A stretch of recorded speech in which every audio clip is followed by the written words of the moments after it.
Aplauda o Senhor Jesus, tome seu assento, glorificando a Deus.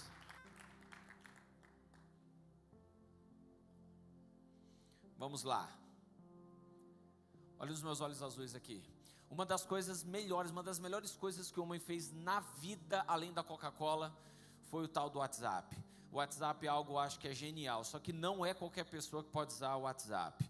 Eu não sei se vocês sabem, mas o WhatsApp é um aplicativo abençoador. Eu estou aqui em Goiânia, a minha família toda, eu sou paulistano, minha família toda está em São Paulo, eu consigo falar com a minha mãe, eu consigo falar com os meus irmãos, consigo falar com quem eu quiser. Eu tenho amigos meus na Europa, nos Estados Unidos, eu consigo falar com quem eu quiser, a hora que eu quiser, através do WhatsApp. Só que não é qualquer um que pode ter o WhatsApp não, irmãos. Porque tem pessoa que a gente manda, coisa boa é quando você manda mensagem para alguém e no segundo seguinte a pessoa fala: oi, tudo bem, como é que você está? Você fala: oi, a pessoa fala: oi, tudo bem, como é que você está? Tô bem, e você? A pessoa: tô bem também, como é que você está? Tô bem também, e aí, como é que está? E a conversa desenrola. Agora, tem pessoas que você manda oi e ela só vai visualizar 3 dias depois: oi, estava ocupada. Quem já passou por isso? Você está rindo porque talvez você seja uma das pessoas que só vai ver depois de 3 dias, né? É assim mesmo. Mas eu acho que pior do que essas pessoas que visualizam daqui a 4 dias são aquelas que tiram o sinalizador azul da conversa. Porque o sinalizador azul é aquele sinalizador que identifica que a pessoa leu a sua mensagem. Quando a pessoa tira o sinalizador azul, você pode ter certeza que essa pessoa ela não é muito confiável. Porque você mandou uma mensagem para ela, ela ouviu o seu áudio, ela viu a sua mensagem, ela não respondeu você porque ela não quis. E você fica lá do outro lado: meu Deus, será que ela está viva? Será que ela foi sequestrada? Será que ela foi atropelada? Será que ela teve um AVC, caiu no banheiro, morreu? O que aconteceu com ela? E a pessoa volta depois de 4 dias dizendo: não, estou bem, é porque eu não vi a sua mensagem, é muita coisa, eu sou muito ocupado. Quem conhece alguém assim diz glória a Deus. Tem pessoa que visualiza a mensagem e não responde, é ou não é? Eu às vezes percebo que dentro da igreja é da mesma forma. Deus ele manda a mensagem, você visualiza, mas não responde. Deus ele manda a mensagem para você, fala com você, você visualiza, você vê que é Deus falando contigo, mas você não responde. Hoje você vai quebrar um paradigma, você vai quebrar esse pressuposto, você vai quebrar esse princípio. Quando você começar a perceber que durante essa palavra que eu estou ministrando, você perceber em algum minuto que Deus está falando contigo, você vai começar a conversar com Ele. E como é que crente pentecostal conversa com Deus? Dando glória a Deus, dando aleluia, adorando a Ele da forma que você quiser. A tua adoração é uma resposta para o céu. Quando você glorifica a Deus, você não está fazendo apenas barulho, você está dizendo para o céu: céu, eu estou entendendo o que você está falando. Jesus, eu estou entendendo que você está conversando comigo. Continua falando comigo, fala que o teu servo ouve. E eu sei que na casa do oleiro nessa noite tem pessoas sedentas pela voz de Deus. Eu sei que tem pessoas aqui que estão sedentas pela glória do Senhor. Eu sei que tem pessoas aqui que quando visualiza a mensagem do céu, você corresponde, você responde, porque o céu mora dentro de você e eu glorifico a Deus por isso. Aleluia. Tem um negócio, irmãos, que Deus ele criou no 4º dia da criação, que foi o tempo. Deus ele criou o tempo em Gênesis 1. Quando ele cria o tempo, como todo mundo sabe, ele é dividido em 3 partes. Quantas partes? Meus irmãos, eu sou professor, eu preciso que vocês me ajudem, porque aqui agora vai ser a minha sala de aula e vocês vão ser os meus alunos, ok? Então, como vocês serão os meus alunos, eu preciso que vocês interajam comigo. O tempo ele é dividido em 3 partes: antes, durante, depois. Ontem, hoje, amanhã. É ou não é? Oh, glória a Deus, eu estou começando a sentir a graça dele aqui. Quando o tempo é dividido nessas 3 partes, quando o tempo ele é dividido dentro desses 3 compartimentos: passado, presente, futuro, nós começamos a compreender a ação de Deus. Porque no passado, Deus ele trabalha, no presente ele trabalha, e no futuro ele já trabalhou. Por quê? Porque o tempo foi feito, não foi para Deus, o tempo foi feito para você, para nós que somos perecíveis.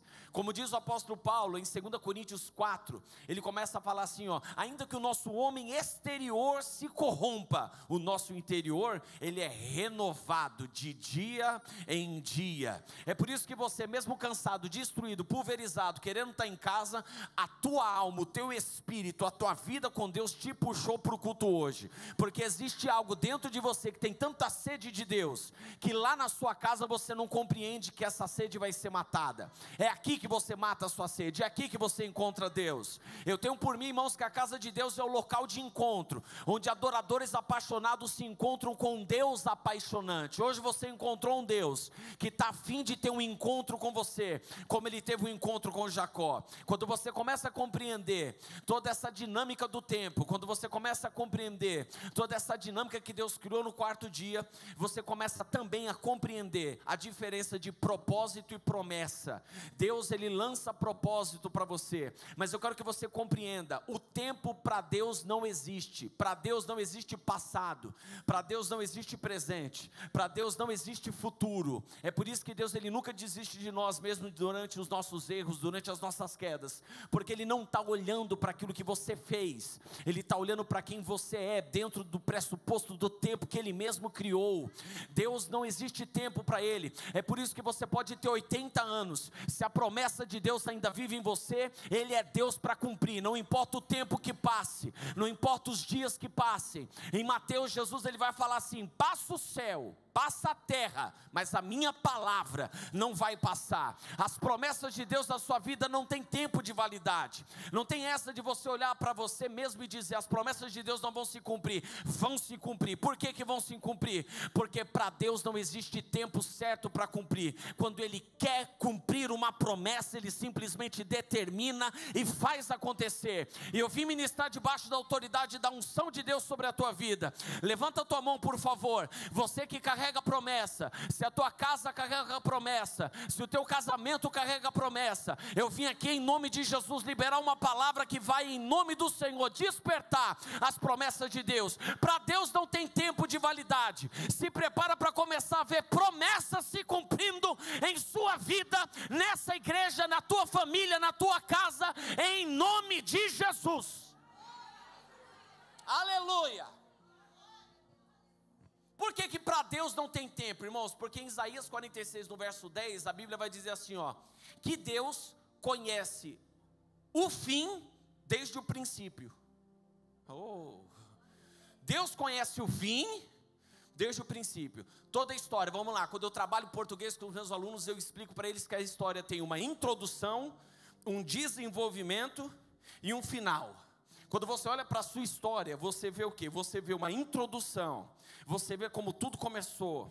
Quando você olha para a história dessa igreja, você vê como tudo começou. Aí você vê o desenvolvimento, e vocês estão esperando um final, um desfecho para essa história. E o desfecho dessa igreja vai ser onde? Na glória perante Deus, no arrebatamento. Só que Deus, quando construiu a tua história, Ele não fez assim, princípio, desenvolvimento e final. Porque quando Isaías fala que Deus conhece o final desde o princípio, quando Deus foi construir a tua história, Ele fez isso. Ele construiu o final, foi para o meio e terminou no princípio. E isso significa o quê, pastor? Significa que quando você está no princípio, quando você está começando, Ele já terminou. Você está entendendo isso, irmão? Quando você está aqui no princípio, no desenvolvimento da tua história, quando Deus fala assim, ó, pode ir que vai dar certo. Aí você, na tua incredulidade, diz, Senhor, tem tudo para dar errado. Aí Deus do trono olha para você e fala, pode ir. Por quê? Porque eu já fiz dar certo, eu já estou lá. Aleluia. Não, irmãos, quando Deus começar a liberar uma palavra para você, não duvide do que Deus tem na tua vida. Porque quando Deus fala, vai, é porque Ele já está lá. Ele só está te esperando você ter um passo de fé.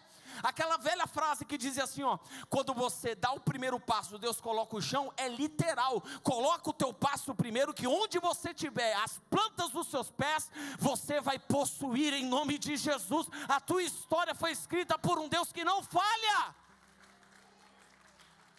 A tua história foi construída por um Deus que não erra. Eu fiz concurso público agora, domingo agora, irmãos, eu errei a minha redação, rabisquei, eu rasurei. Na tua história não tem rasura. Aleluia. Oh, glória a Deus. É você que às vezes comete alguns erros, alguns equívocos. Quem diz, meu Deus do céu. mas a tua história foi construída. É por isso, irmãos, é por isso que quando você está durante a tua história, Deus ele tira amigos e não te avisa, Deus tira emprego, não te avisa, Deus tira dinheiro e não pede permissão, Deus vai arrancando todo tipo de barreira, todo tipo de luta, todo tipo de guerra, e você pergunta: Senhor, por que você tirou essa pessoa? Aí Ele fala: porque essa pessoa eu não coloquei na tua história, foi você que meteu ela no meio. Oh, glória a Deus, oh glória a Deus. Senhor, por que você me tirou daquele lugar? Eu amava tanto. Porque você foi lá porque você quis. Na história que eu construí para você, aquele lugar não estava incluso. Oh, aleluia, irmão. Aí quando você começa a perceber que a soberania de Deus e o domínio de Deus, irmãos, sinceramente, eu estou sentindo uma graça de Deus aqui agora, de verdade. Eu estou sentindo uma graça de Deus, porque eu sei que essa palavra está falando com alguém aqui. Deus ele está começando a explicar alguns porquês para você. Deus está começando a explicar alguns porquês para você. Deus ele está colocando você em algumas situações que está gerando alguns questionamentos. E esses questionamentos acerca da sua história, somente o autor dela pode cumprir. Somente o autor dela pode sanar. Mas eu quero te informar nessa noite, irmãos, que eu já falei, eu sou professor. Antes de eu passar uma prova, eu dou a lição. Aí depois que eu dou a lição, que eu explico toda a matéria, eu vou e passo a prova. Na minha profissão nós costumamos dizer que Deus também é professor, só que Ele faz o contrário. Primeiro Ele passa a prova, depois Ele ensina a lição. É por isso que durante a prova Deus não te explica absolutamente nada. Por quê? Porque Ele está na prova. O professor na prova se cala. É por isso que tem tantos questionamentos que você está fazendo para Deus nesse tempo da sua história, e Deus não está se preocupando em te responder. Porque no tempo da prova, Ele se cala. O silêncio de Deus é audível. Só que quando essa prova passar, porque essa prova, deixa eu te falar, a aprovação que você está passando, irmão, é apenas uma página da história que Deus escreveu para você. Quando a prova passar, Deus vai começar a te responder. A lição que eu tenho para você é essa, é essa, é essa, é essa e é essa aqui. 2 Coríntios 4, verso 7 e verso 8. Em tudo somos atribulados, mas não angustiados, perplexos, mas não desanimados, perseguidos, mas não desamparados, abatidos, mas não destruídos, porque aprove a Deus guardar os tesouros dele em vaso de barro, para que a excelência do poder não fosse nossa, mas fosse dele. Você é apenas, irmão, você é apenas um personagem nessa história. A história, no final de tudo, você descobre que a história não é sobre você, é sobre Ele. É sobre o que Ele é capaz de fazer com uma pessoa com tantos traumas, com um passado tão pesado. A história não é sobre você, é sobre o poder de Deus se aperfeiçoando na sua fraqueza. É a graça de Deus se manifestando hoje na casa do oleiro. É a graça de Deus se manifestando dentro desse culto. Mas pastor, pelo amor de Deus, o que é a graça? A graça é a presença de Deus palpável, tangível. É a graça que Deus está manifestando sobre a tua vida, para que você possa viver o que Deus colocou em 2 Coríntios 12. O que Ele colocou? E disse-me: a minha graça te basta, porque o meu poder se aperfeiçoa na sua fraqueza. De boa vontade, pois, eu me gloriarei nas minhas fraquezas, para que em mim habite o poder de Cristo. Tudo que você passa é apenas uma página da história que Deus escreveu sobre a tua vida. Eu quero que você encontre alguém cheio do Espírito Santo que está perto de você. Olhe bem para essa pessoa fixamente. Eu não sei se você crê, mas existe unção de Deus sobre a tua vida. Às vezes você fica querendo algo aqui do altar, e a unção de Deus, a presença de Deus, muitas das vezes está colocada na pessoa que sentou ao seu lado. Então ministra sobre ela agora. Diga para ela assim: a tua história foi escrita por Deus.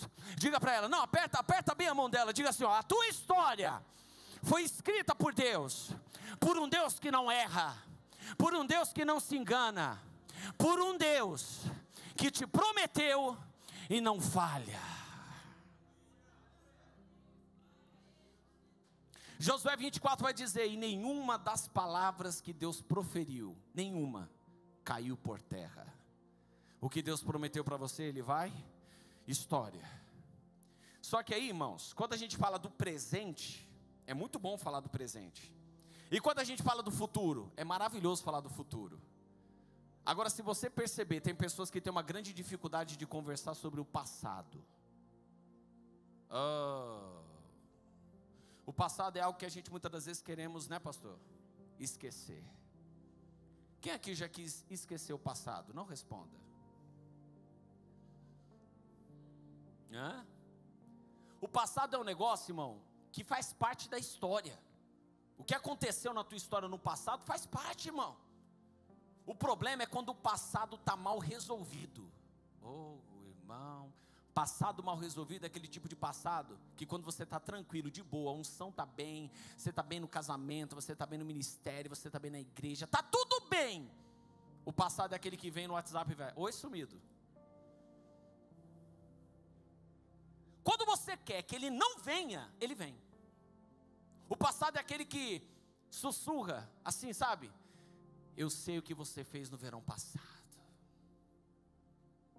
E isso muitas das vezes é nocivo para nós, porque a gente perde o desejo de viver as promessas que Deus reservou no futuro.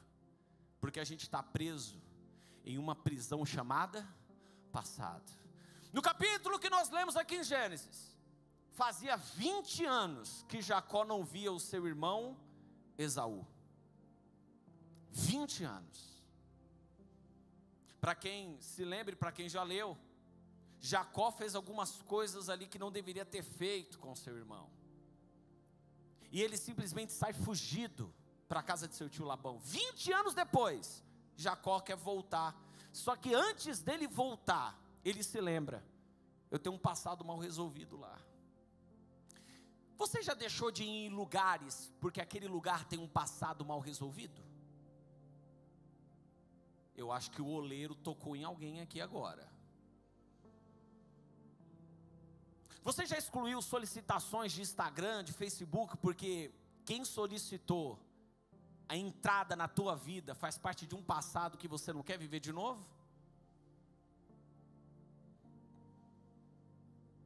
Quem aqui já se levantou de restaurante porque encontrou o passado? O passado anda, o passado vê, o passado fala, o passado ouve. O passado é complicado, né, irmãos? Eu estou falando aqui de lembranças. Deixa eu te falar uma coisa. Se você ficar preso nas suas lembranças, você vai perder a capacidade de sonhar. Se você ficar preso nas lembranças, você vai ter a incapacidade, você vai ganhar a incapacidade de viver sonhos. Não é assim? E como diz o poeta, você percebe que fracassou. Você percebe que fracassou. Você percebe que fracassou quando as suas lembranças são maiores do que os seus sonhos. E o passado é pesado.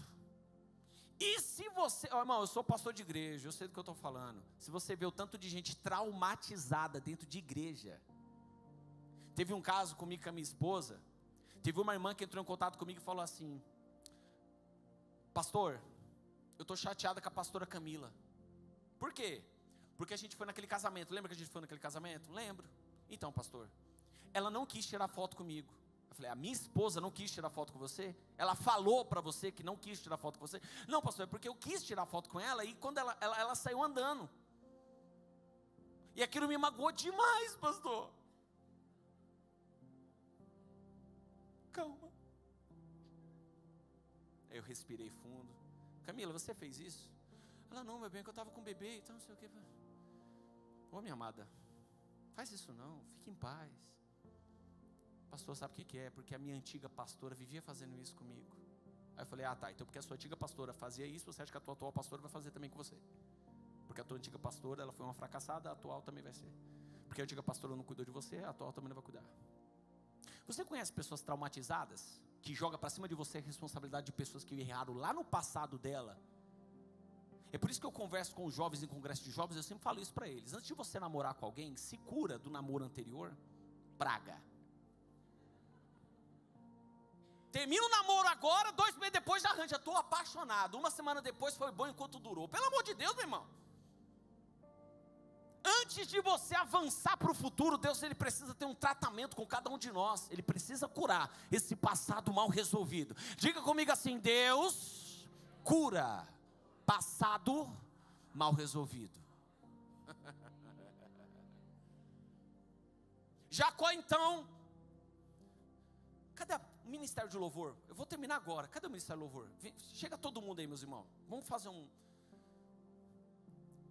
Jacó, ele chega Ele divide a família dele. O passado dele está do outro lado do rio. À noite, ele olha e diz assim, eu vou me encontrar com o meu passado. Quando Deus ele quiser resolver um passado na tua vida, Ele vai fazer você encontrar esse passado no seu caminho. Eu vou me encontrar com o meu passado.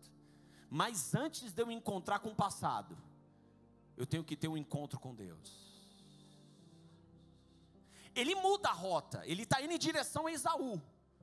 Só que ele muda a rota e ele vai para um vale de Jaboque.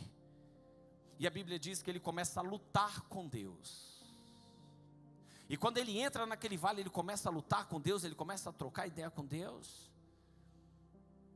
E a luta começa. Antes de você ter um encontro com o seu passado, você vai ter um encontro com Deus. Pastor Gabriel, vem aqui. Aproveitar que você está aqui, meu irmão. Não era você não, mas vai ser você. Vem aqui, rapidinho.